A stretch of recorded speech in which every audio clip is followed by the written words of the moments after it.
शेतकरी संघटनेचा प्रदेशाध्यक्ष शंकर गायकवाड।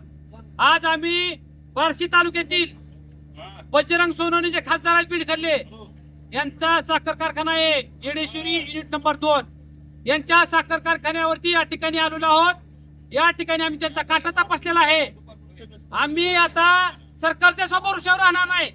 सरकार धाडपत्का नेमतंय, जिथं काटा फॉल्टी आढळतंय तिथं मी स्वतः होतो, जिथं बबनराव शिंदे यांचा कारखाना फॉल्टी आढळला तुम्ही त्या पथकातनं मला काढून टाकलं। मी गोंधळ केल्यानंतर मी सरकारला जो सांगू इच्छितोय ही धाडपत्काऐवजी तुम्ही शेतकऱ्यांना काटा तपासायसाठी परमिशन द्या। मी मागितली होती शेतकऱ्यांना तुम्ही डिक्लेअर करा ना, तात्काळ त्या ठिकाणी बोट लावा, प्रत्येक कारखान्याला आदेश काढा तसा तुम्ही कुठेही काटा वजन करा आणि आमच्या कारखान्यात ऊस घाला, मग लोक काटानं वजन करून घालतील, काटा हानी बंद होईल।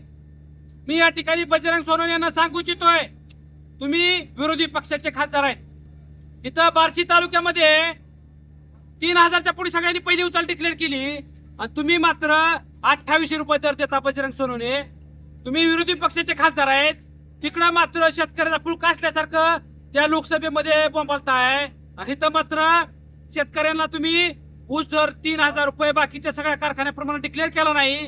तुमचा एवढाच एक कारखाना आहे ज्यानं या तालुक्यामध्ये ऊस दर डिक्लेअर करायला माघार घेतली आणि 200 रुपये तुम्ही त्या ठिकाणी ऊस दर कमी डिक्लेअर केलं।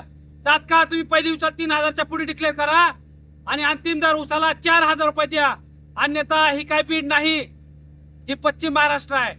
इथं लोक ऊसानं मारतीत, गप्प बसत नाहीत। तुमच्या तिकडे खेळ काय विचारत असेल इथं तसली नाटकं करू नका। ऊसाला दर तात्काळ डिक्लेअर करा, पहिली उचल 3000, अंतिम दर 4000 आणि मग ऊसाचं गळप चालू करा, अन्यथा ही गव्हाण बंद आंदोलन आहे, ही काय बंद होणार नाही।